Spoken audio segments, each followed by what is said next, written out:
A big part of my mission personally is to help encourage people who are maybe reticent to start using these tools. So I want to introduce you to 6 magic words that have been really formative for me in my life, and then also give you 3 reasons why, if they're true for me, they're true for you. To do that, I need to introduce you to my parents, Louis and Levon Acey. They live in Austin, Minnesota, as do I.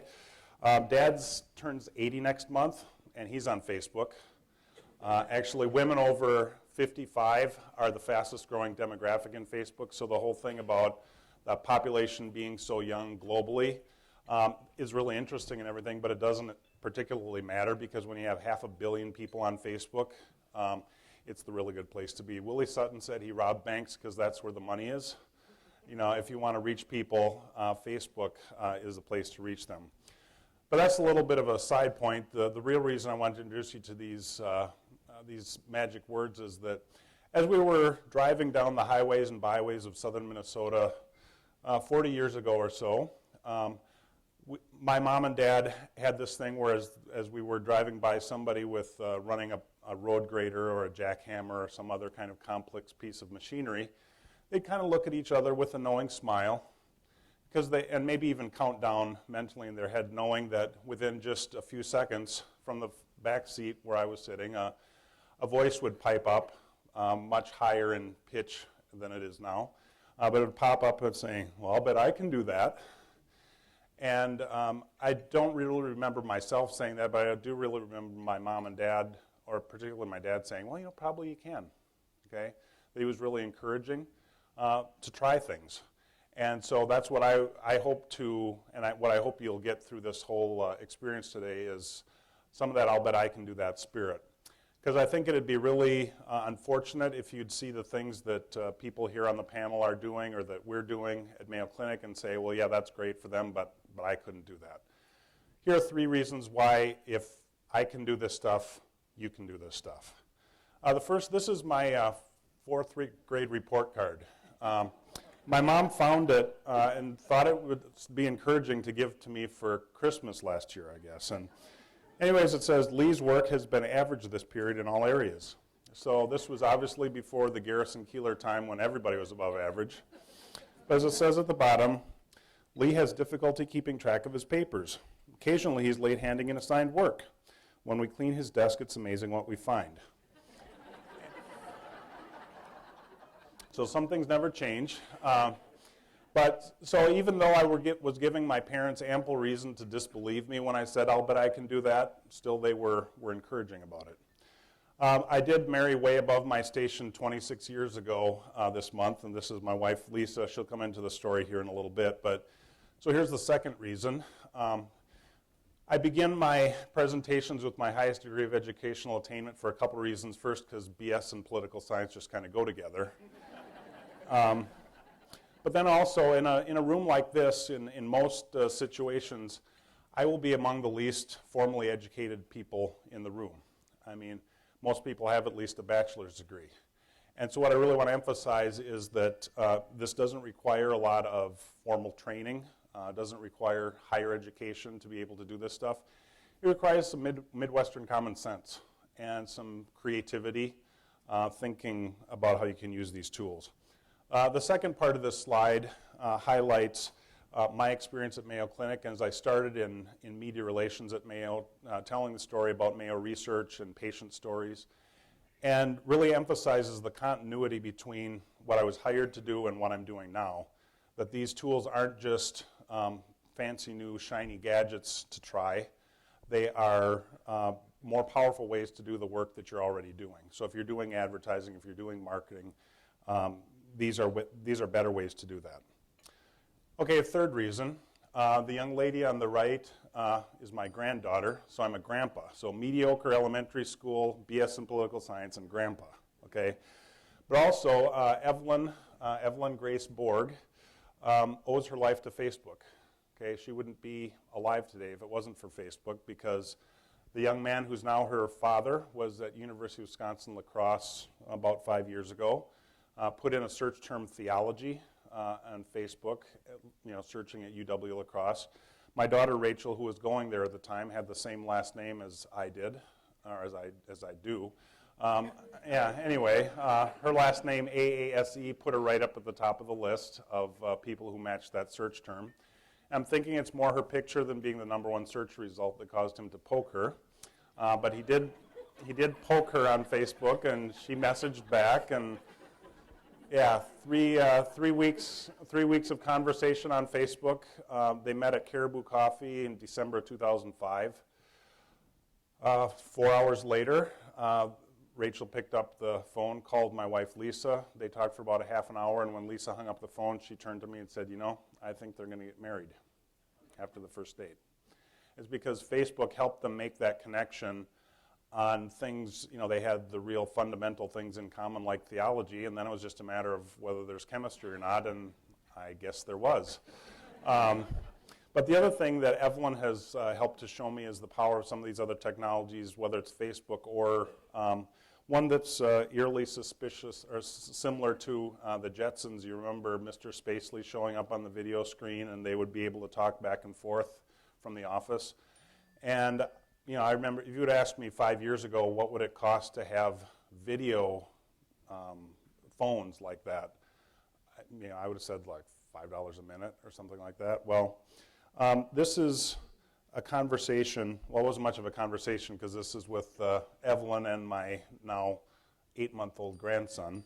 But this is a conversation that I had from Sweden with them last week. They now live in Grand Rapids, Michigan. So they're about 550 miles away from us. When I was raising my kids, my oldest kids, we were living in the Twin Cities. My parents saw them probably every 6 weeks or so, because that's just kind of how it works. I see Evelyn and Judah just about every day, and my wife certainly does, and it's because of Skype. Anybody know how much that costs? It's $0, and it's free. It's really amazing. I started my transition from the mainstream media relations to social media in 2006. I had been given the responsibility for social media at Mayo Clinic, and I thought, well, if I'm going to do this blogging thing, maybe I should just get one of my own. You know, I should start out and make my mistakes on my own account instead of on behalf of Mayo Clinic. You know, they're kind of uptight about that thing. So anyway, I was one of 50 million blogs at the time. I created a blog called Lines from Lee. Didn't know what it was going to be about, but I just knew I needed to get that experience so that I would know the ways of blogging, become a blogging Jedi or whatever. But in late 2007, I was in Chicago for the national. It's called the Association Forum of Chicagoland. It's sort of like the National Association of Associations. It's all these organizations that have their headquarters in Chicago. They asked me to do a Facebook 101 course, 20 minutes on Facebook. And I got some in-depth questions, you know, and I kind of joked, well, that's in the 201 class. And they got me to thinking, wow, I could sort of reposition my whole blog, rebrand it, and turn it from the kitchen sink PR New Media and GTD to Social Media University Global, or SMUG. And so as you see, I named myself the Chancellor. You know, when you create a university, you can give yourself a great title. Our Latin phrase in the seal is, "It's not that hard." Okay, so that's the whole point of this. That instead of having sort of a mishmash, well, by the way, this is Old Main. This is our main campus building in Austin. But we do have an oak-shrouded campus with ivy-covered walls. And then these are the core courses in the curriculum. You know, so you can do the Social Media 101, Intro to Social Media, Intro to RSS, Intro to Wikis, kind of step-by-step work through it. The blogging curriculum, the Facebook curriculum, the podcasting curriculum, the Twitter curriculum. And here's where we go to enroll. The good news is there's no tuition, so no FAFSA form is required. You are responsible for your own room and board, however. But what's kind of neat is we've got a group, we call the student body the Smuggles. You know, kind of like in the Harry Potter books, you know, the Muggles were the ordinary people with no magical abilities. That's what Smuggles are too. We got more than 1,000 people in that Facebook group from 6 continents. And it's just really astonishing that for nothing you can reach the world like that. Part of what I've done with this, I want to provide just a little bit of historical context because as was said earlier, we have some question about whether this is a passing fad or not. I want to assure you that it most definitely isn't. But just to put it in historical context, it was on October 31st, 1517, 493 years ago, that an Augustinian monk, I got to get that right, Augustinian monk named Martin Luther nailed his, what we now know as his 95 Theses, to the church door in Wittenberg to start a discussion, written in Latin, meant to be just starting a local discussion among academics. Well, because of a technological invention, the Gutenberg printing press that was just a few decades old at the time, his was the first viral communications. They were translated into German, spread throughout Germany in 2 weeks, spread throughout Europe in 2 months, and it said so in Wikipedia, so I know it's true. So, at any rate, I decided to follow up with this 492 years later with 35 social media theses, just because I couldn't think of 95 things to say. I want to deal with 3 of them today, just to sort of set this up. And then I've got a little bit of an interesting twist, I think, at the end. There is a PDF version of this if you want to download and nail to your office door or something, too, I'm sure. I mean, some of you are the owners, so you have the right to do that, but otherwise, check with your supervisor. First thesis. Anybody heard of Seth Godin? Know who Seth Godin is? Okay, I'd really recommend that you read anything he's ever written. It's really good stuff. He talks about the concept of skeuomorphs and when you're trying to make change in an organization. And he says it's really dumb if you want to make a change to say, oh wow, hey, here's this new thing, you've never seen anything like it before. What he says the best way to make a change is to say, this is just like that, only different and better. Okay, that's what a skeuomorph is. So thesis 1 is a skeuomorph. Talks about how social media really aren't new, that the first social medium is air, sound waves going through air, because if you look at what a definition of a medium is, it's a means by which something's communicated or expressed. So that word of mouth is the first social medium. For Mayo Clinic, it's been important for 100 years that people, we do our research with people who have a preference for Mayo Clinic, and they say that word of mouth, a recommendation from another patient is the number 1 reason for their preference. Physician recommendation is another kind of word of mouth, that's number 3, and in between, stories in the news media. The great thing about these, the skeuomorph with social media, and with Facebook in particular, is that it takes that power, that broad reach that can get you 1,000 smuggles on 6 continents, but also has that power of the personal recommendation. So it blends it together. And so that's the second of the 3 theses we'll deal with. These electronic tools just make that word of mouth spread faster. It's just the new way that word of mouth happens in the 21st century. So this is our Mayo Clinic Facebook page. And you see on the bottom a woman named Shannon Swing wrote there. She says, July 24th, 2008, leiomyosarcoma tumor removal. Thanks for saving my life, Mom of 4 in Wisconsin. Now, it's great that 500 million people on Facebook could see that, but what's more important is that Shannon's friends see that, that she wrote on Mayo Clinic's wall. I'm not thinking that too many people are going to say, I think I'll go get a colonoscopy at Mayo Clinic because of that. So it's not like an immediate marketing sort of thing. On the other hand, as they are running up maybe 10 years from now with some kind of problem that they're not getting an answer, Mayo Clinic might be more likely to be in their consideration set for a place where they go for a second or a third opinion. And so the last of the theses, I invite you to check them all out because I think they're all good because that's why I wrote them. But thesis 4, social media are the defining communication trend of the 3rd millennium. So if you look at from about 1500 to about 1900, the defining mass communications trend was the printing press. Gutenberg's printing press, the newspaper, made it possible for one person with enough money to buy a printing press and paper and ink can communicate broadly.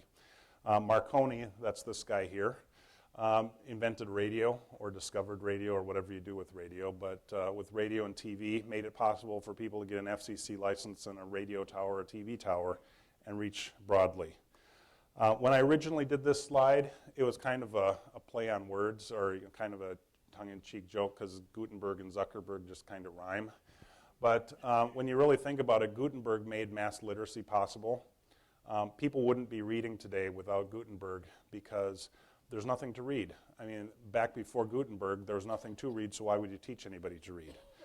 And while it might be, you might think it's a little bit of an overstatement that Zuckerberg made global mass publishing possible, as I thought about it more, it's really not. I mean, he's building on a lot of other work done by a lot of other people. But on the other hand, 3 years ago when I started my blog, there were 50 million blogs. Today there are 500 million people, 10 times as many people, publishing regularly to the web. And so he may not have made it possible, but he made it fun, he made it interesting, and made it so that my dad, who turns 80 next month, is on Facebook, so he can see videos of his great-grandson and great-granddaughter. I want to just kind of close by asking, anybody have one of these? Yellow Pages ad, okay? You got a Yellow Pages ad, okay. Did anybody get it for free? Did anybody have it just like given to them or anything? Okay, didn't think so. Okay, so if you're spending money on a Facebook, or excuse me, if you're spending money on a Yellow Pages ad that doesn't have the opportunity to have photos, doesn't have the opportunity to have video, doesn't have links that people can connect to your website. I mean, you can publish it there, but you can't actually click on something. So if you're spending money on that, why wouldn't you do the free thing? Well, thank you for coming today. This is amazing, first and foremost, that we have this many people. I think it just goes to show how interested people are in social media as business owners. I threw this slide in here as my first slide, and it's kind of hard to see, but it's basically a graph. And this is the reason I think we're all here today. That top line there is Facebook traffic. The blue one is Twitter, and the bottom one is LinkedIn. As you can see, the growth with social media, and Facebook in particular, has been just phenomenal. I mean, we're talking about 500 million people now. And actually, I think Mark Zuckerberg was on 60 Minutes on Sunday. I think he said 550 million is what he said on Sunday. So it seems to be growing, continue to growing exponentially. I think it's relatively saturated here in the United States, but they just opened, I heard they're just hiring 100 people in Dublin. So now they're expanding into Europe, and it just continues to grow.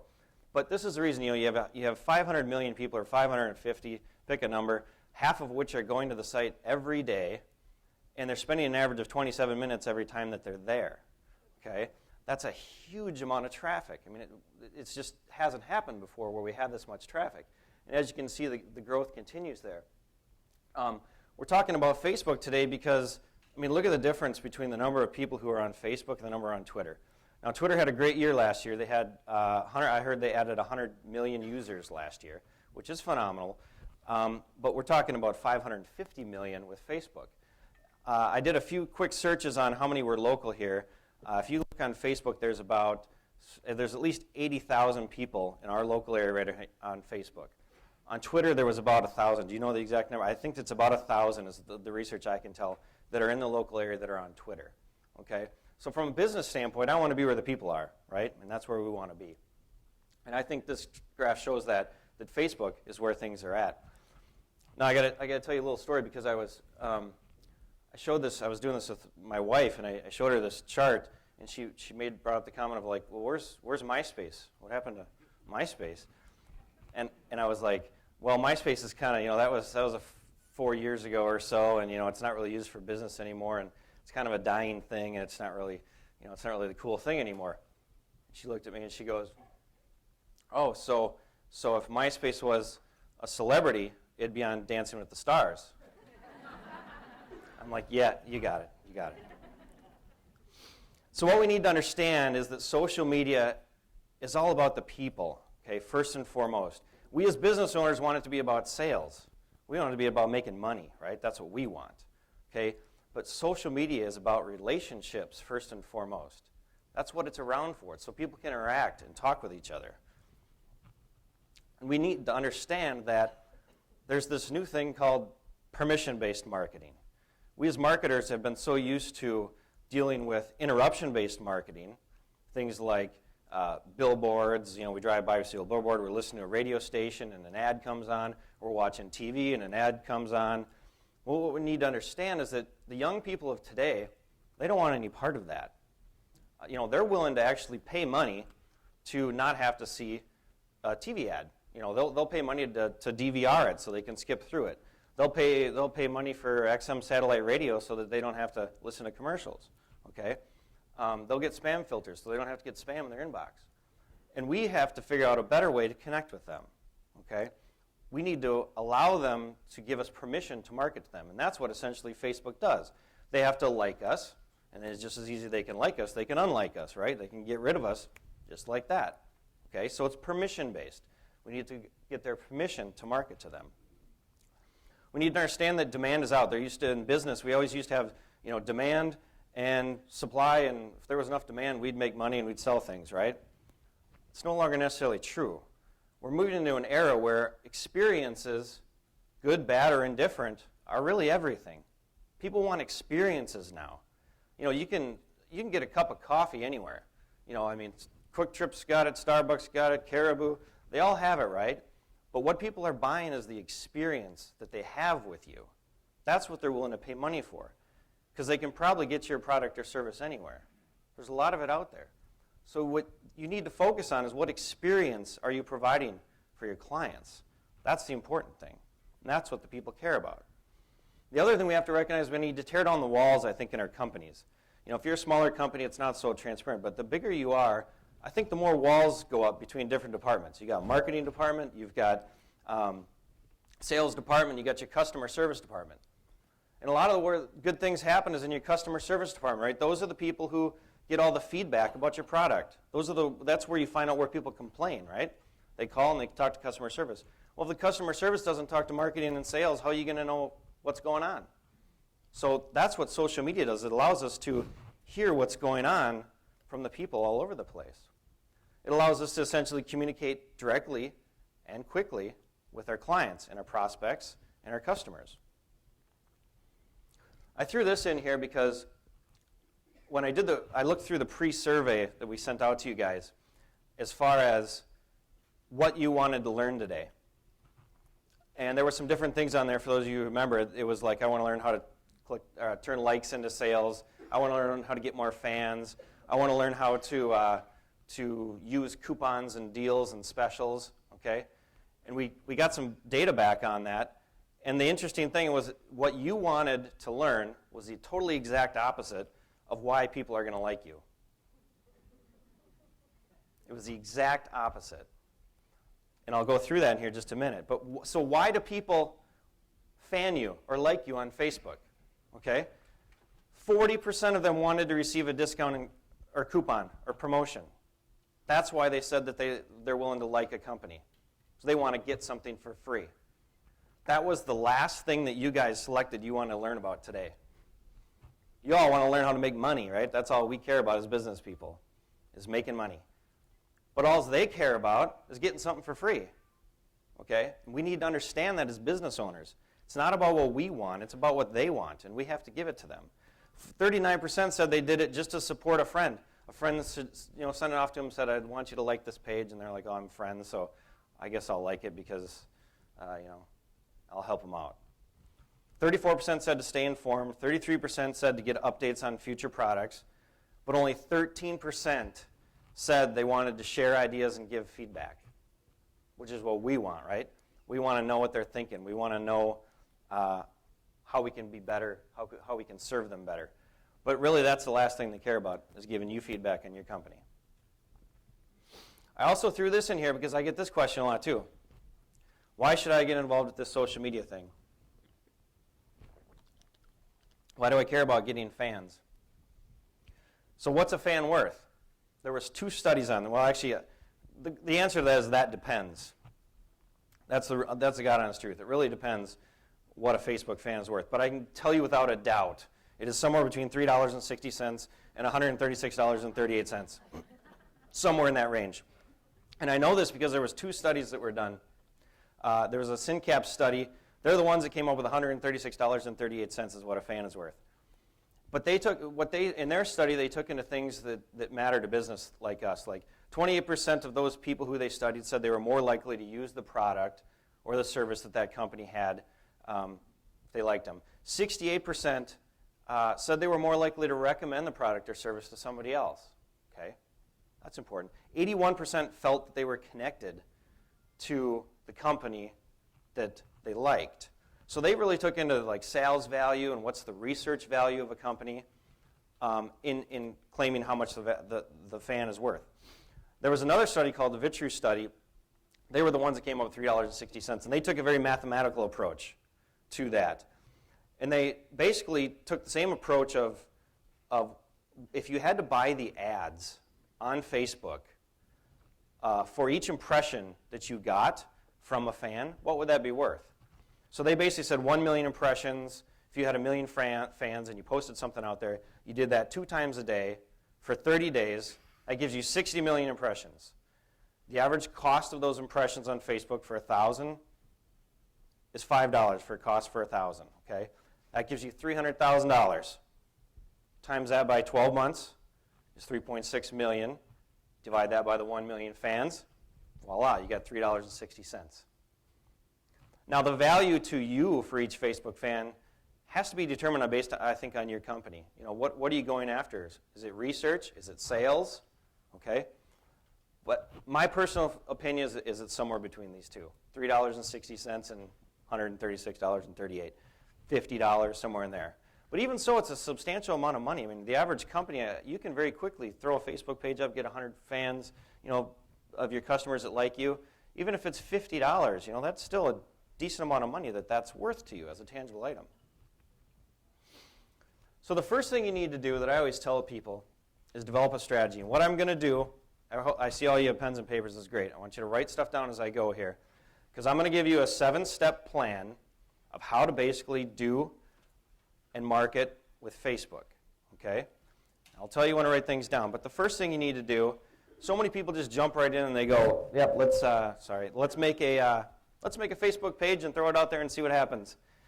And they forget half of the first 5 steps I'm going to tell you. And that's where they really mess up, and that's where they don't, I think, see the value in it in the long run. The first thing you need to understand is you need to be committed. Now, I think you are all here today, obviously, because you want to learn more about this. But as companies, we need to embrace it, first and foremost. Okay? It does take a little bit of work. I mean, it takes a staff, and it takes some time to do it right. It does. But I think it's worth it in the long run. The second thing you need to do is really get a champion. And that might be you here today, frankly, because you got sent here by somebody or you signed up. But you're the one that's interested in social media. So a lot of times you may end up being the champion. With Mayo Clinic, Lee, I think you were the champion. You were the guy that said, I think this is something, and I think we should start doing this, and you got a blog, and you started going with it. Somebody usually in your company says, we need to do this, and I'm going to start rolling with it, and let's go. Okay, it always starts usually with somebody. But the next thing here is what you really need to do too, is it's going to take a champion, but you really need to empower, I think, everyone in your company. There was a study that was shown that those companies that really embraced it and they empowered all of their employees to get involved in social media and not just have one person or a social media team, but it was really all of your employees. Maybe they're sitting there at night, at home, and they see something about your company. You want them to act. You want them to make a comment. You want them to help you, right? You don't just want them to ignore it. So you need to empower everyone in your company to want to be involved with it, not just one person or one team. So step 1, write this down. Develop a social media policy. That sounds boring, doesn't it? You thought it was going to be something fun, like make a Facebook page. Develop a social media policy. I think this is going to be more and more important. Are there any lawyers here today? Oh, there's one. I'll try to be nice. We're starting to see it now, where we're starting to see lawsuits over what employees do. We're starting to see some bad press over things that employees said, things like that. This is why I think it's so important. 5 years ago, we all needed to have a privacy policy with our companies. I think you need to have a social media policy. And if you email me after the show or hit me up on Facebook, I will give you a very simple social media policy that you can throw on your website and implement tomorrow.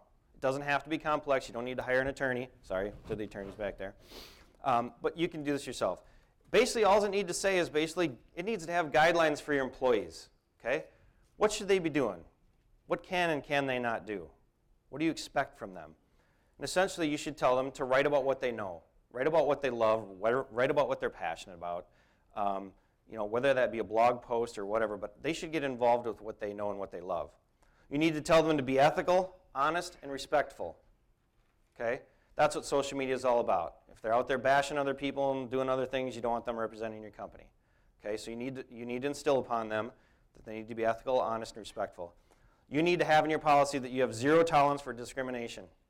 Okay? It's a big one because it'll get you a lawsuit if they say something or do something. And the lines are really blurred between whether they're acting as a representative of your company or they're acting on their own. Okay? So you should have in your policy that there's zero tolerance for discrimination. You should also have in there what should not be disclosed. Okay? Financial reports, things you talk about at your company. Maybe it's that sale that's coming up that nobody knows about yet, or the special promotion that you're going to launch. Okay? It's not their business to be launching, telling the world before your marketing department has a chance to launch it. Okay? And you need to tell them that they can't do that. Okay? It's not appropriate. Okay? The last thing that should be in there should be what happens if they mess up. Okay? They need to know that it's important that if you mess up, it could cost us financially, it could cost us a lawsuit, and if it's really bad and you screw up really bad, you could get fired from this. Okay? So you need to have that in your policy, I think. It's important. Step 2, educate your employees. Write that down. So now that you have your privacy policy, you need to educate your employees on what's in it. Okay, it doesn't do any good to write a policy, throw it in a drawer somewhere, or post it up on your, on the bottom of your page if you don't do anything with it. So you need to educate your employees. Okay, first thing you need to do, encourage involvement. Really encourage everybody in your company to get involved with it. Especially though, if they want to get involved, have them be involved. You need to review those policies and guidelines, go through it with them, explain. Okay, here's what we expect you to do. Here's what can happen if you mess up, and explain everything that you have in there. And then for bigger companies, I think you should have an ongoing training program. If you're a small company and there's just a couple of you, this might be just get together once or every 2 weeks and maybe talk about how it's going, okay? What's happened? Has anything bad happened? Anything good happened? What are our successes? What are our failures? And maybe just get together. In a bigger company, I imagine you guys probably now, you have the Center for Social Media. You're probably starting to train other departments and things like that on what they should and should not do.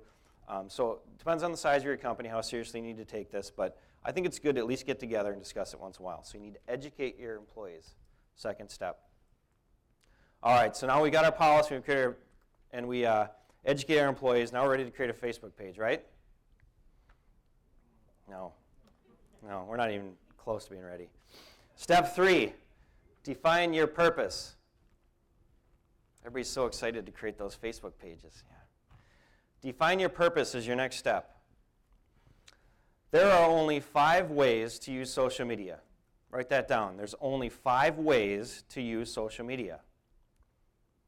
Your company needs to know which of those 5 ways you're going to use.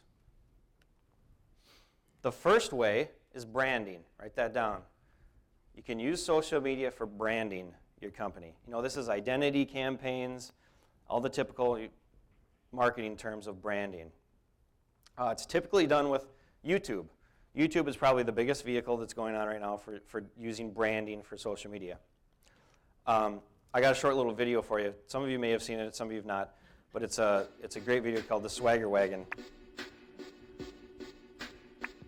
Yeah, this one goes out to all you minivan families out there. Sienna SC in the house. Where my mother, father's at? Where my kids at? Where my kids at? Where my kids at? Where my kids at?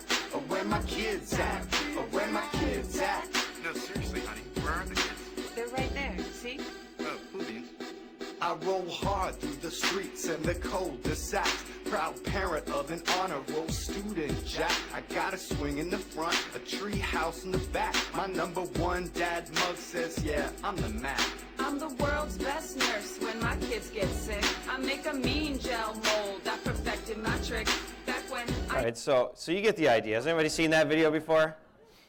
It was viral. There was also one that Old Spice did a video this summer, and they increased their sales. It was a video they did. They increased their sales by like 100% in the month of July from a catchy video like that, okay? It's a great way to brand your company, comical videos, but branding is the first way that you can use social media, okay? Most commonly done with YouTube. The second way is e-commerce. Write that down. The second way that you can use social media is with e-commerce. These are the people who have a tangible product to sell, and something that would usually sell well. I think Dell is probably the greatest example of this on Twitter. I mean, they have had an enormous amount of sales using Twitter for e-commerce. They're selling products, they're selling computers. Here's how this works. It's really simple. You know, on Twitter, they got 1.1 million followers, or 1.5 million followers on Twitter. So they sent out a tweet for this special because they know that what people want on social media is coupons, discounts, and specials. So they've embraced that. And they send out a special that they have on this certain computer. 50,000, they send it out to 1.5 million. 50,000 actually see it. And I'll explain why that is later, that only 50,000 of them saw it. 500 of those people actually click through on the link that's in the tweet that they send out. 50 of those people purchase it. And it generates $25,000 for them because the product was, I guess it'd be $500. Every time they send a tweet, they make $25,000. It's a pretty good gig, right? That's what Dell is doing, okay? Obviously, they had to get the 1.5 million followers, but they did that by offering something good. People were interested in the specials. They were interested in what they had to offer. So they were willing to let them into their life, okay? So e-commerce, actually selling a product, taking your followers and converting it into sales. It's the second way that you can use social media. The third way is research. Write that down. Third way that you can use social media is research. A great example for this is My Starbucks Idea. Has anybody heard of that? Couple. Starbucks took their fans and they said, we're going to use them for research. We're going to use them to make our brand better. We want to know what they think. So they came up with this My Starbucks Idea. People can submit ideas to Starbucks on ways that they think Starbucks could be better. You know, come from anything to the holders, to the covers, to the lids, and people could submit ideas, and then the fans can vote them up or down based on how good of idea they think they are. If they get voted up high enough, Starbucks implements it. Pretty great concept, huh? They got their own R&D department for free. Plus, they're engaging their fans and getting feedback from them. Okay? So research, it's a third way that you can use social media. The fourth way is customer retention. Write that down, customer retention. This is essentially customer service, okay? You can use social media for customer service and getting feedback from your clients and your customers. Those of us who are in business know that it's 5 times easier to keep an existing customer than it is to go find a new one, right? So why don't we invest a little bit of time in customer service and using social media to retain the ones we have, to build the relationship with the clients that we do have, okay? It just makes sense. The other thing we can do here is turn angry people into advocates, okay? I remember I said before it's all about experiences. Yes, they might have a bad experience with you, and they might complain about it on Facebook, but if you know about it, you can then go and turn that bad experience into a good one, right? Which ironically, they then turn into advocates. They say, wow, look what they did for me. You know, they screwed up and they did this, and then they sent me this gift basket in the mail. It was amazing. They start telling friends about it, okay? So you turn angry people into advocates. The last way, the fifth and final way that you can use social media is for lead generation. This is probably one that a lot of people are interested in, especially as businesses. The simple way that we do that is to build trust via helpful, useful information. And this is really what my company's been doing for probably 4 years. We started with blog posts, but basically send out useful information to people that they're interested in getting. This is what blogs are all about, right? People write articles as far as what do people want to hear about? What do they want to learn about? What's interesting? You know, if you're If you're a builder, it could be, in your newsletter, you're talking about the importance of changing your filters and how that'll add life to your furnace. I mean, what do people want to know? What do they want to learn? So we're not trying to sell to them. We're just trying to educate them about your product, your service, or your industry. That's all we're doing. By doing that, we build trust. Trust is very important in relationship-based businesses, especially if you're business-to-business service. I mean, some people will buy, if it's an airline ticket, they're just going to buy it because it's the best price, right? But if you're a professional service and a lawyer, attorney, a web company, accountant, okay, they want trust. Okay, they want to work with somebody that they trust. And this is a great way to do it. And that's the fifth way that you can use social media is to build trust. All right, so now we're ready to get started, right? No. There's one more important thing that you need to understand with social media. And this is step 4, to understand timing with social media. Timing is everything when it comes to social media. With social media, there's a constant flow of information. For those of you who are the 20% of you people who filled out the survey and said you weren't even on Facebook, you probably don't understand this. But for those of you who are on Facebook, at least on a personal level, you understand that you have a wall, right? And your news feed just keeps going. And if you don't check in for a day, everything that happened a day ago is way down in the bottom, and what just happened 30 seconds ago is at the top, okay? Same thing if you're on Twitter. Most recent tweets are always first. Everything else gets buried. So it's a constant flow of information. That's radically different than email, okay? And you need to understand that. When you go away for 3 days on a business trip and you come back, you go through every single email, don't you? Every one of them. You delete one, you check it, you mark it as read. You go through every single one and you look at every one of them. You don't do that on Facebook, do you? You don't go back, if you're gone for 3 days and look through your every one. What did everybody say? You don't do that. Okay? So you have to understand that timing is completely different, and it's important when it comes to social media. There's a study that said the average life of a tweet is 8 minutes. After that, its value becomes worthless. Because it's so far down, and this obviously depends on how many followers people have or friends they have, because they get more stuff, right? You got more followers, more friends, more information's getting thrown in there. But the life of the tweet was only 8 minutes, okay? So if you're up at 3 a.m., in your pajamas, deciding you're going to do this social media thing, sending out tweets, well, sorry, because 3:20 a.m., it's no longer useful. Nobody's going to see it when they wake up at 8 a.m. So there was a study, Vitru did another study. They took 3 years of data, 1,500 brands. There was 1.6 million posts that they analyzed, 7.56 million comments that they put in their study and they analyzed, trying to figure out when should we tweet and when should we do Facebook status updates. When is the best time to do that? And the study found, based on all the data of when people interacted the most, write this down, was 11 a.m., 3 p.m., and 8 p.m. Those were the times that the most people interacted back or commented on things or purchased things or got involved. Weekdays were obviously the biggest. Wednesday was the biggest day of when people seemed to be most interactive or chatty on Facebook. Sunday was the worst. Probably at church, I guess, or something. I don't know. So Sunday was the least day where people just didn't seem to care as much about their Twitter account or their Facebook account, and they weren't checking it out. Morning seemed to be 39.7% more effective. However, the biggest time was 3 o'clock in the afternoon, but they said that morning seemed to be more effective if you over the latter. They also looked at what the best time was. Okay, I'm going to show you later how you can time messages and time tweets, so you don't have to have somebody sitting there at the computer. But just so you know, the best time that they saw the most interaction was the top of the hour, between 0 and 15 minutes. And I think the reason that happened was because if you think about it, it kind of makes sense. Most of us go from one meeting, we have an hour-long meeting, right? And we go from one to the next. So we might have just got back from a meeting, we sat back at our computer, it's the top of the hour, and we happen to hop on Facebook before we get into our messages and things like that. So they found that the top of the hour had the most interaction.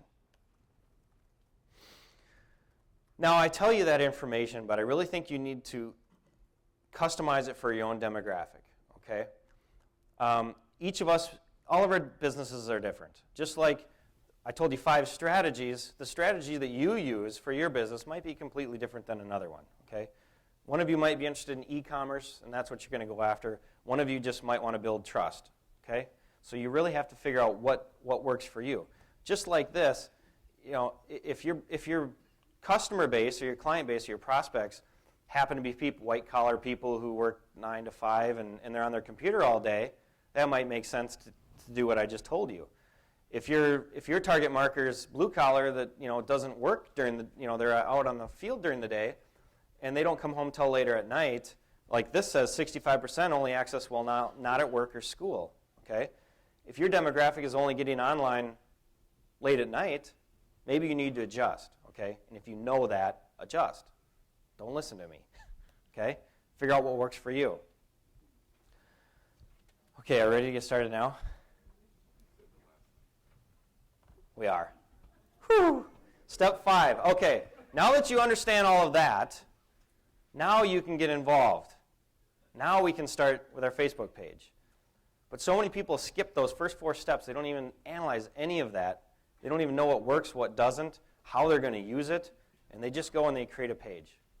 And a lot of us did that. How many are guilty of that? Nobody wants to raise their hand. Yeah, how many are guilty of that?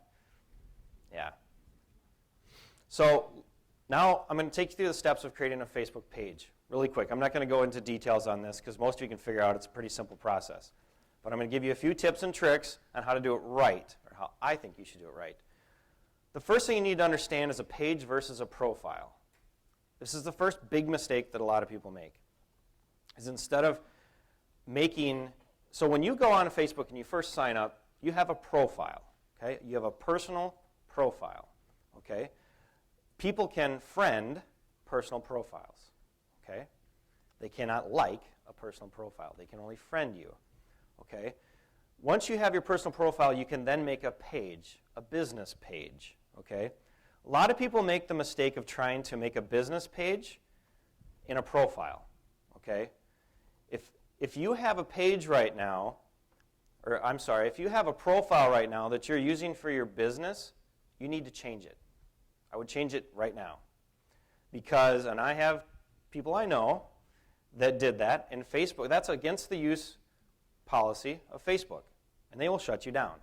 And I've seen it happen twice, where you create your profile, you called it, my business, and instead of name and first name, last name, you cheated and you said, you made it work, okay?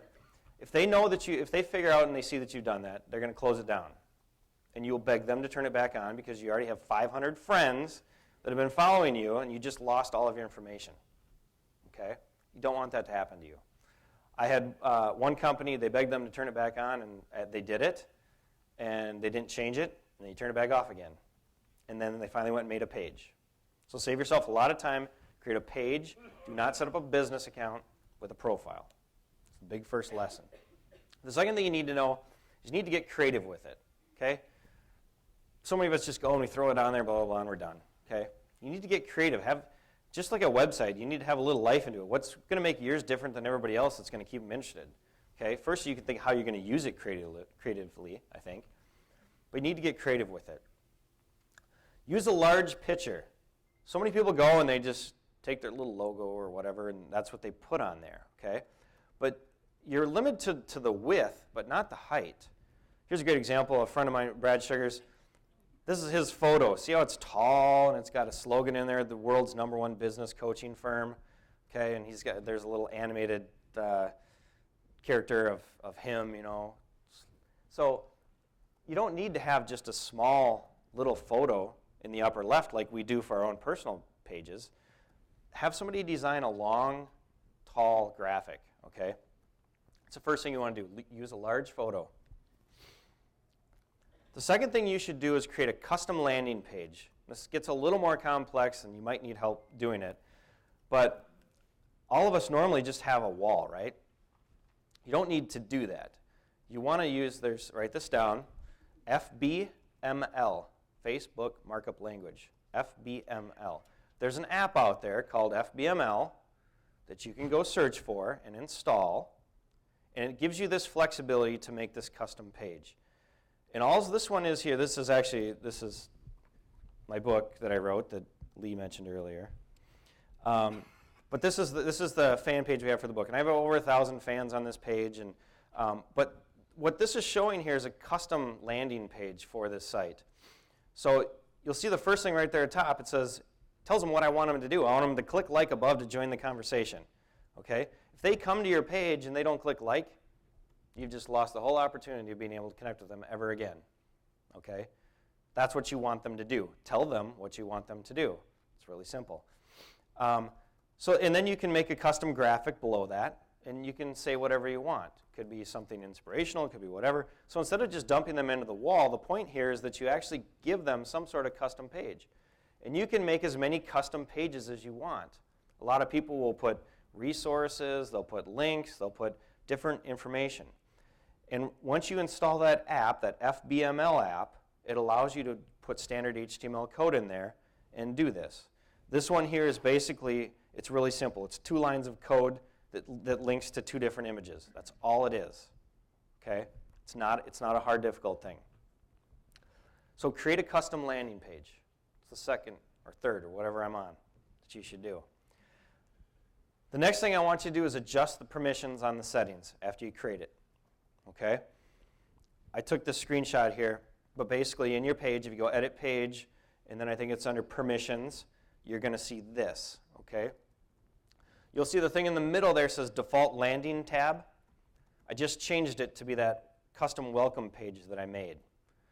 By default, it's set to your wall, okay, which is what everybody can type on and what they see when they go there. So I've changed it so when anybody happens to land on my Facebook page, instead of seeing just the wall, they're going to see that custom page that I just created that it tells them that I want them to like us. Click that button above, okay? That's the first thing I want you to do. The second thing you should change in here is basically that wall tab shows all posts. You can either set it to where your wall only shows what you type in there, or it'll show what you and what other people comment on there. There's options there that say users can write or post comments on my wall, they can add photos. A lot of people limit that, but I don't think you should, at least initially, because that's where your customers or your fans can talk back to you, okay? Hello, that's what social media is about, okay? It's about interaction, it's about relationships. You don't want to limit their ability to do that, okay? You want them to ask questions, you want them to be involved. That's what makes it great. So why not, when people go to their wall, show what your customers are saying too, okay? Let them see that, okay? Somebody's going to go, oh, I know, but what if they say something bad about me? I'm going to cover that in a minute. But it's important that you have it there, okay? So those are the 2 settings that I want you to change, at least initially. Now, if you get a lot of fans and your fan grows to like over 1,000, you're probably going to start getting spam on your wall if you have your settings to this. If you have settings to where everybody can post on your wall and everybody can see it and it's the default, it's going to happen. You're going to start to see things. But I'll show you how to deal with that too. And if it gets too bad, you can always tweak it back, okay? You can always change it back. All right, so now we've created our fan page, right? And there's this feature called Suggest a Friends. Does everybody know about that? Everybody seen that? Suggest a Friends? Yeah, everybody's nodding? Okay, don't use it. Step 6, set up processes. I'm going to tell you why you shouldn't use it in a little bit. Step 6, write this down, set up processes. In my book, I think I had a whole chapter about systems and processes. As a business owner, I'm big into that. I think you need to have systems and processes in place about how things are going to happen in your company. And I think with social media, it's important that you do that before you get really involved. So I haven't even told anybody about my Facebook page that I just created at this point, okay? Haven't even got there yet. You need to figure out who does what, when, where, and how. Who in your company. Now, you've empowered everybody to get involved, right? But it's going to take that champion, or maybe that team of champions, or whoever it might be in your company. You may have a couple people that are involved in it. But ultimately, somebody's got to be responsible for who's going to do what, when, where, and how. In my company, we sit down every Monday, and we have a talk. And we say, what are we going to do this week, guys? What are the blog topics going to be about? Who's going to write it? what day are we going to launch it on, and who's going to do what and when. The core of your social media strategy, of your messages that you want to send out, when you want to send them, who are they going to go into, what's the target, which one of the 5 ways are we going after on this specific message, and who's going to do it, when. If you don't sit down and talk about it, figure it out, you're going to have a mess. Okay? You're going to have people duplicating efforts. Things are going to get done, at 8 o'clock at night when your target market was at 11 a.m., and you're going to have a hodgepodge strategy. Okay? So have some sort of basic understanding of who's going to do what, when, and where, and how. This could be as simple as making an Excel chart. Monday, Tuesday, Wednesday, Thursday, the times of the day. We're going to send out a tweet. We're going to do a Facebook post. We're going to whatever. Okay? Could be as simple as that. If you would like an example of that, we do this for a living, so we have charts like that, Excel. Hit me up, email me, Facebook me, whatever, and I'd be happy to send you one of those too along with your social media policy. Okay? But that's the most basic way of what you could do that for starters. More complex companies, more complex things. I'm not sure what you use personally, but I'm a big fan of Hootsuite, H-O-O-T, Suite. Okay? Hootsuite looks like this. It's basically a system that you can do that. You can have multi-users. You can schedule tweets. You can see what tweets or what messages are scheduled. In here, you can connect. There's all of them are in there. Your Twitter profile's in there. Your Facebook personal profile's in there. Your Facebook pages are all connected in there. Your LinkedIn account's in there. Your Foursquare account. And you can set up multiple users so you can all interact together. Okay? Everything can be done kind of from one central place. There is a free service for this, and there's a paid service. If you have under 5 accounts, like Facebook account and Facebook page, Twitter account, if you have under 5 of those, and you only have 1 user, there's only 1 of you, it's free to use. So go try it out. It doesn't cost you a dime. If you have multiple users and you need to interact, you can go to, I think it's unlimited, and then 2 users is like $5.99 a month. Okay, it's not a huge expense. If you're, we said a Facebook fan is worth what, at least $3.60, right? You get 2 fans, you paid for it right there, right? So it's not a huge expense, but I would really suggest, and there's other ones out there. You don't have to be married to this one just because I use it, but there's a lot of different solutions out there to keep track of it. The important thing I want you to understand is you need to have a strategy. You need to know when are we going to do things, why are we doing them, and go from there. After that, we monitor and engage. So now we've got tweets going out. We have Facebook things going out, status updates on our page.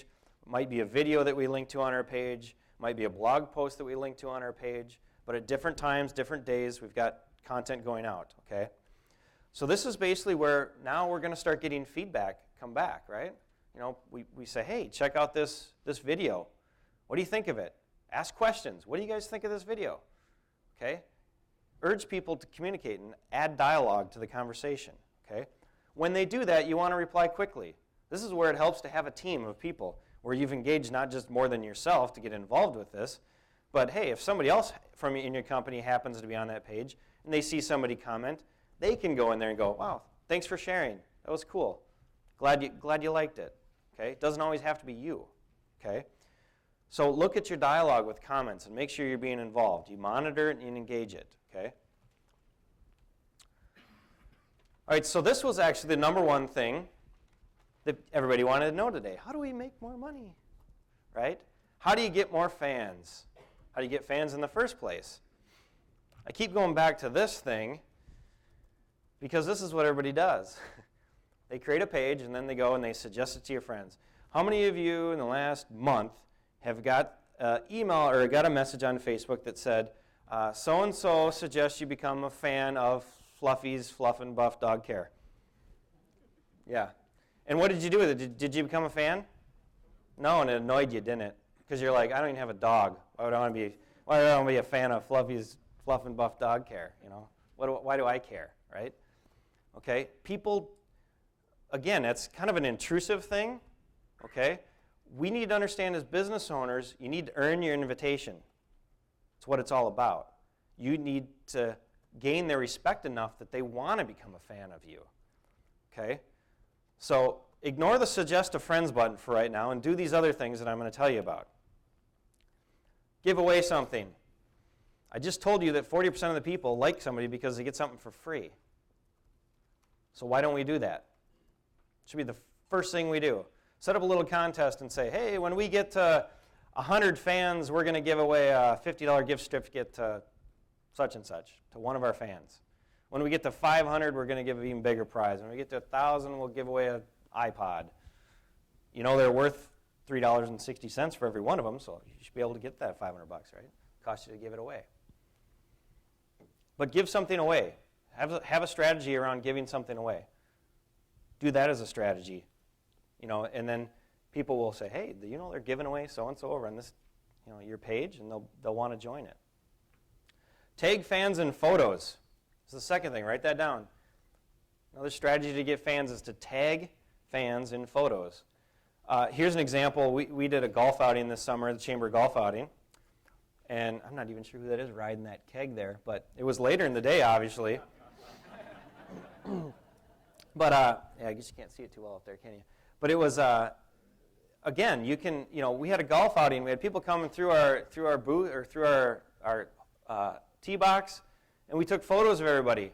We uploaded them to Facebook, and we tagged them. The people we knew went and tagged them, and, people got a notice that they were tagged, and then people went and commented on it, like, wow, look at you riding the keg. How much you have to drink, It was fun. People had a good time with it. So that's one way that you can make people aware, like, oh, I didn't even know this page existed, but I see that, they posted a photo about you or about somebody that they know, okay?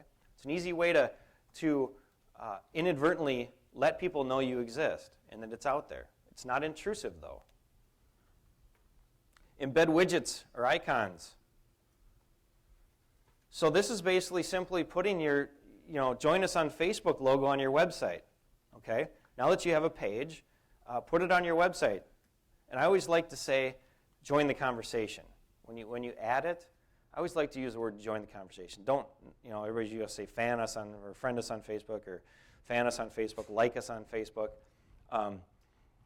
Again, inherently they don't want to do it. So if you say join the conversation, it shows that maybe there's something of value there that's of value to them. Okay, so it's a different way of saying it. You add it to e-newsletters. If you're sending out e-newsletters, maybe write a post saying, hey, we're on Facebook now.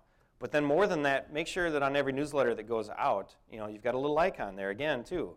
We're on Facebook. Make sure they know. There's widgets like this. You can go into the settings of how to promote your page on Facebook. There's a setting that says promote. And there's all kinds of little widgets that you can do that you basically go through, and they just give you code like this. Gives you code, you give this to your developer, and you say, throw this on my homepage. And it shows just like that. There's a little thing. People can like it right from there on your homepage. They can see a little bit about what goes on. They can see that there's some other people. Down there's 1,046 people like Jobless by Alan D. Carroll. They go, oh, wow, there's 1,000 other people that are interested in this. Maybe I should be too. Okay, it's one way to get it out there. Store displays. If you have a retail business, why isn't there signage around your business saying that you're on Facebook and that there's something of value, that maybe you're doing a contest? Hey, we're giving away an iPod there over on Facebook. Check it out. Okay?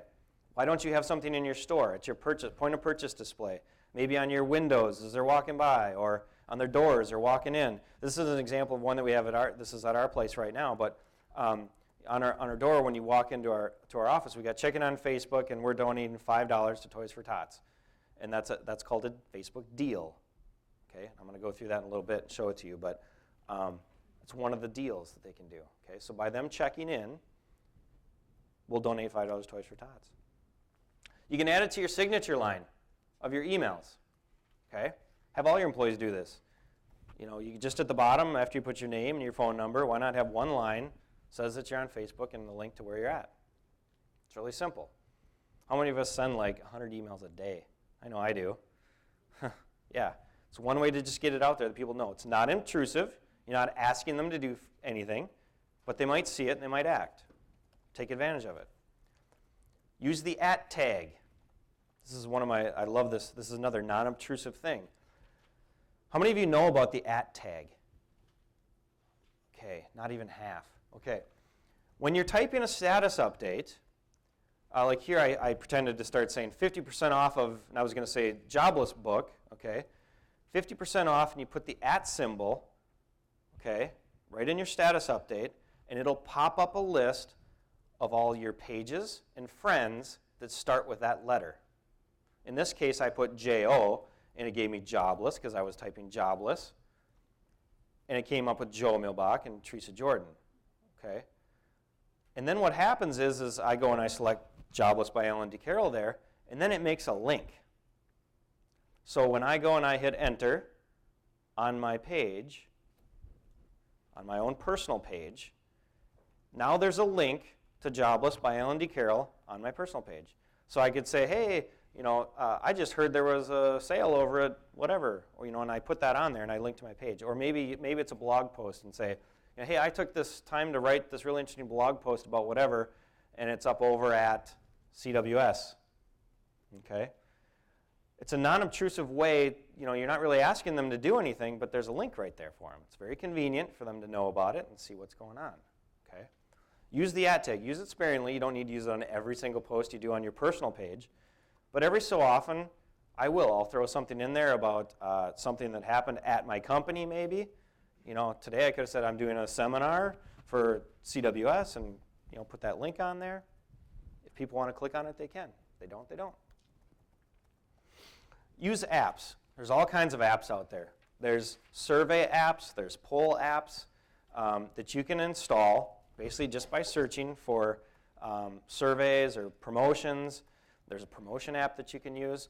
But what's great about apps is when you do things and you get, first and foremost, they get people involved. It gives them something to do on your page, right? It might be a little survey like, what did you think of this seminar today? I liked it, I hated it, whatever, okay? It's really something quick, 2 seconds they can click to like, But what's great about a lot of the apps is most of the time they have viral components built in to post it on their wall. So-and-so just voted in this poll, and it tells them about your page. Okay? It tells them about what they just did.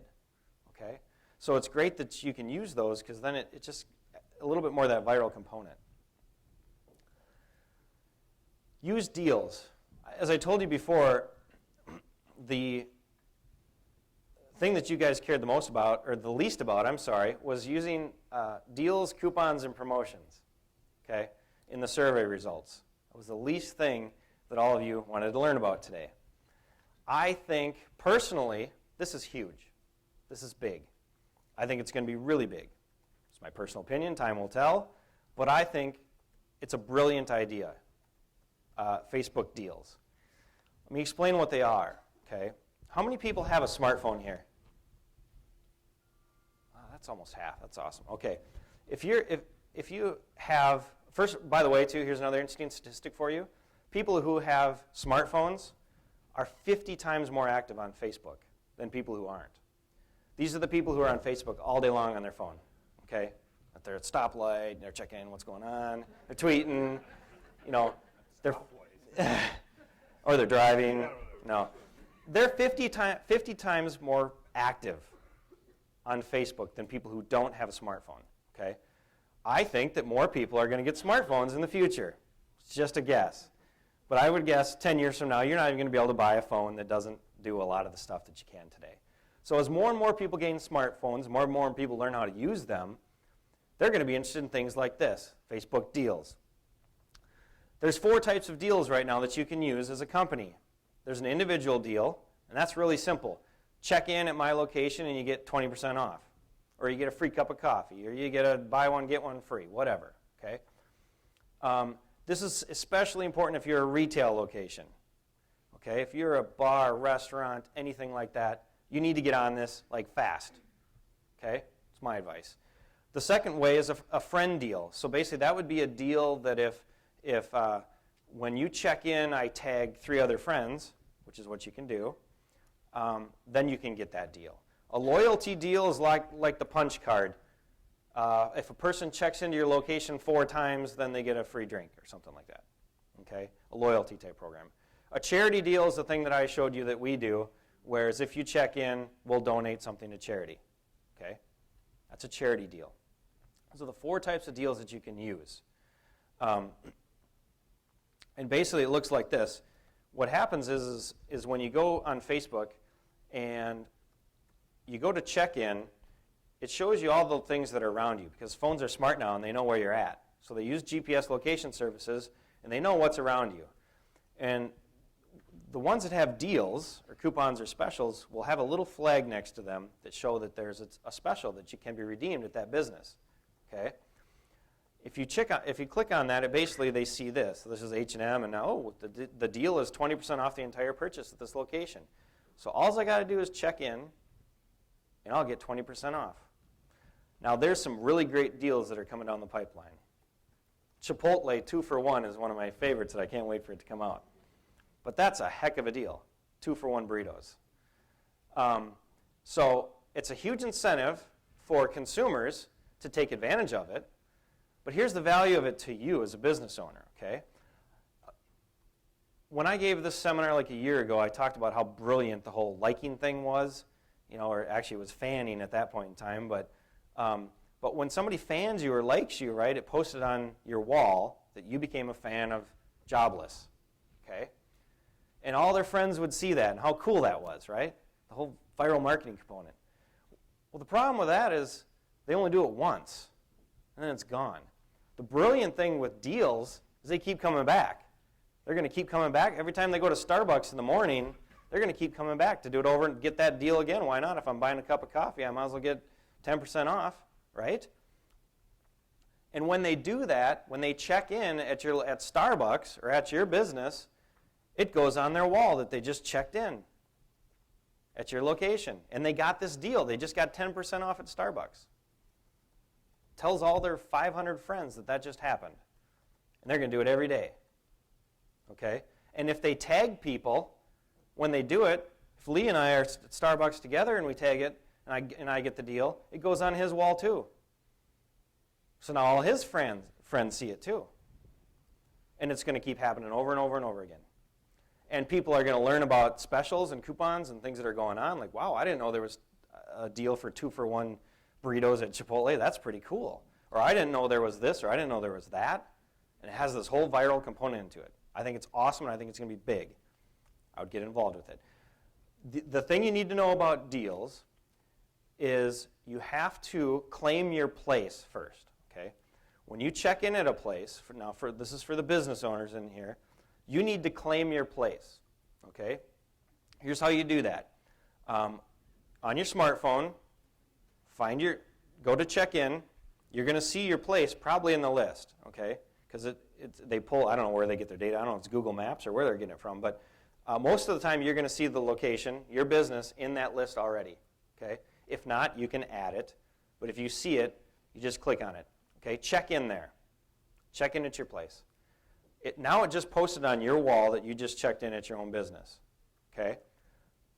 Go to your computer, go to that page, go to your wall, and click on the link that it just had your place, okay, where it just told you that you checked in, okay? In the bottom left is going to be a button that says, claim this place. I think it says, is this place yours? Claim it. And you can click on that, and it takes you through a process to claim your place. Now, you have to send them a utility bill or something like that to be able to show proof that you actually own that place, but then you can claim it, okay? And then that gives you the ability to do deals. You can't set up deals until you've claimed your place and prove that you own the place, which is probably a good thing because you don't want your competitor giving 100% off at CWS today. That'd be a bad deal. Okay? The other thing you can do after you've claimed your place is you can merge your page with your place. Okay? It's an option. So I would suggest you do that too. Merge your place with your page.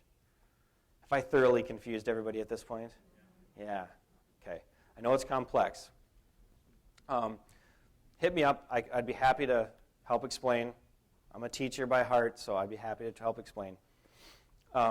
So I just gave you a whole bunch of things that you can use, okay, to gain fans, right? I always come back to this. Then maybe use the suggest a friends feature, okay? You need to do all these other things first before you just suggest a friends, okay? Because the suggest a friends probably isn't going to work that great anyways, It did a year and a half ago, 2 years ago, but people are smarter than that now, and they're annoyed by it. Okay, but you might want to go through and maybe you want to suggest to friends and pick your mom. My mom is a friend of mine, so you pick a few people. Okay. All right, the last thing I want to talk about today. How are we doing on time? We're great. Good. The last thing I want to talk about is negative feedback.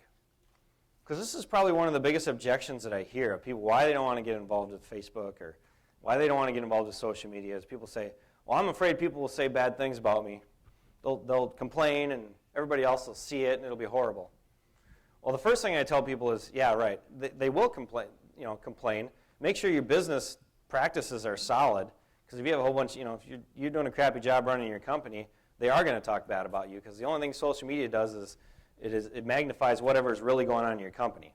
So fix those problems first, okay? But people are going to talk about you on Facebook and Twitter and whether you're there or not.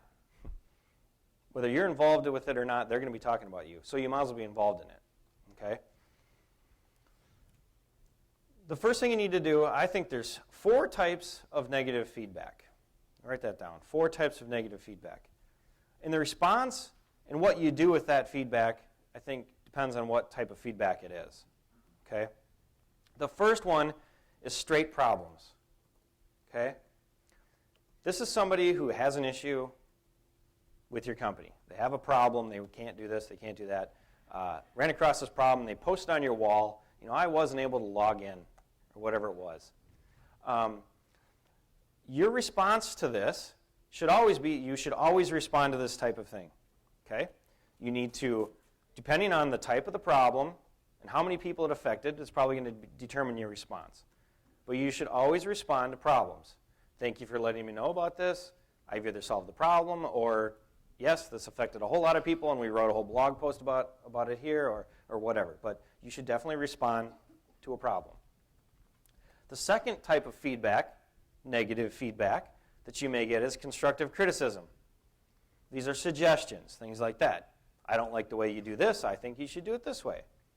Okay? You should always respond to these too. Every time. Thank you for your suggestion. Now, you may not want to implement them half the time that you get, but you should always thank them. Thank you for providing feedback. Thank you for the suggestion. We're looking into it. Okay? You should always respond to constructive criticism. The third type of negative feedback is a merited attack. Okay? This is somebody who is attacking you. They're saying you did a horrible job, and it's usually because you screwed up, frankly. Okay? You messed up. They're mad. They attacked it. They wrote it out there on your wall, and they complained about it. You should always respond to this too, and let them know, okay, maybe we did mess up. Here's what we're doing about it. Here's what we're doing to fix it. Thank you for letting us know. It can be as simple as that. Okay?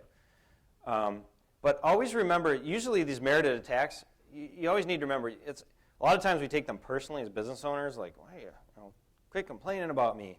And we take it personally, why are you attacking me? But we need to understand that most of the time they're rooted in a problem. Most of the time these people have a problem. And that's why they're mad. That's why they're upset in the first place. Okay? So try to not take it personal. Try to respond professionally. But again, these usually almost always warrant some sort of response that you should put out there and leave out there for everybody to see. Okay? The last type of negative feedback is trolling and spam. These are basically people who have no reason to be attacking you or no reason to be saying anything. You don't know who they are. They're not customers. You know nothing about it. They've spammed on your wall. They might even be a competitor. They're trying to make a competitor look good. Some sort of negative feedback like that. Do not respond. Delete it.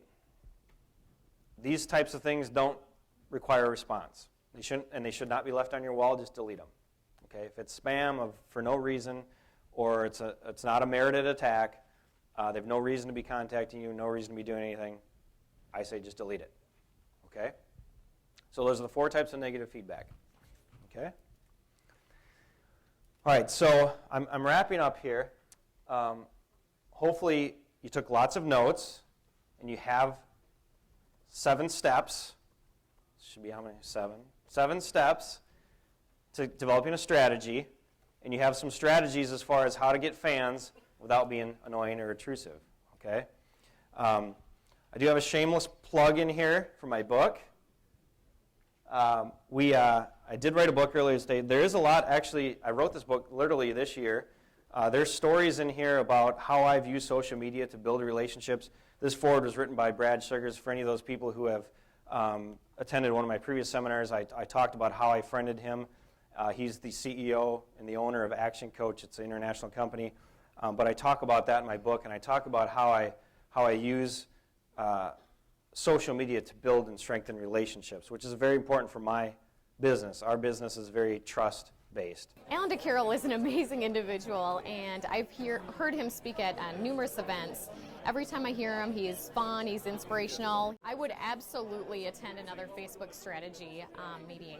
I think these are really important. I think the technology is changing more and more. Today's seminar was really interesting because of the fact of you can teach an old dog new tricks, but the aspect of social media and where it's grown in the past to where it's growing now is just tremendous, and you need to keep up on the latest technology, the latest information, and how to connect with your customers. Alan's presentation is very straightforward, very honest. He doesn't try to add any fluff to it. What's nice about his presentation is it's a straightforward, honest approach to marketing. Today's Facebook seminar I found to be extremely powerful.